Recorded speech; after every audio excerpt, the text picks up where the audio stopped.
By a house with my own money.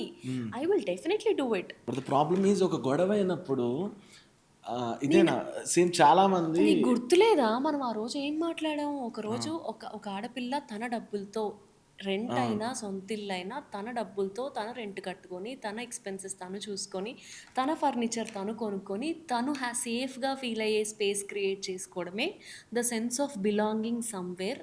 మ్మ్, మ్మ్. తన సొంతంగా తను ఆ ప్లేస్‌లో బిలాంగ్ అవ్వడం అని మాట్లాడుకున్నాం. ఇప్పుడు నాకు ఇల్లు లేదా? నేనే కట్టుకుంటాను బిల్లులన్నీ. అల్కాపూర్ టౌన్‌షిప్‌లో ఇంకొక ఆఫీస్ ఉంది నాకు. నేనే కడతాను జీతాలన్నీ. నాదే కదా! నా సొంత డబ్బులతోనే కదా! నేనెక్కడ చెయ్యి చాచి రూ. 10 ఇవ్వండి అని అడగట్లేదు కదా! So, I have that sense of belonging that I belong with my self. I'm talking about women who don't feel safe at there own places. Parents house అయినా, మ్యారిటల్ హౌసెస్ అయినా గొడవ అవ్వగానే "ఎళ్ళిపో మీ ఇంటికి" అనే మాట పడే వాళ్ళ గురించి మనం మాట్లాడింది. ఆ సందర్భమే అది కదా! కాంటెక్స్ట్ ఆఫ్ ది డిస్కషనే అది కదా!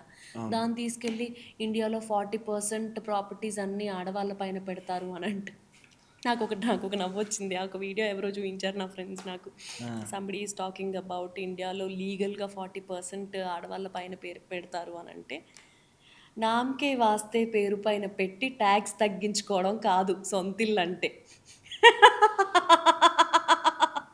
ఆ ఇల్లు అమ్మాలనిపించినప్పుడు మీ అమ్మగారు అమ్ముకోగలరా నిన్ను కానీ, మీ నాన్న కానీ అడగకుండా. తన సొంత ఖర్చు కోసం ఆ ఇల్లు అమ్ముకునే అంత ఫైటింగ్ అయిపోతే చంపేస్తారు లిటరల్లీ. మీ అమ్మగారికి ఉందా అనేది. ట్యాక్స్ తగ్గడానికి మా అమ్మ పేరు పైన రిజిస్టర్ చేశాను, మా అమ్మది ఇల్లు అని కాదు.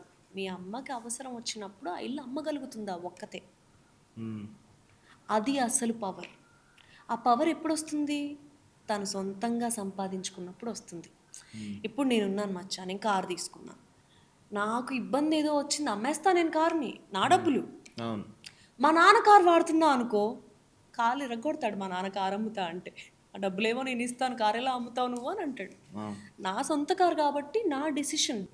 అవి ఆడవాళ్ళకి సమానంగా ఉన్నాయా లేవా, డెసిషన్ మేకింగ్ పవర్ ఉందా ఇంట్లో అనేది మనం ఇదే ఇట్లనే ఉంటాయి. సగం సగం విని సగం సగం మాట్లాడితే ఇట్లనే ఉంటుంది.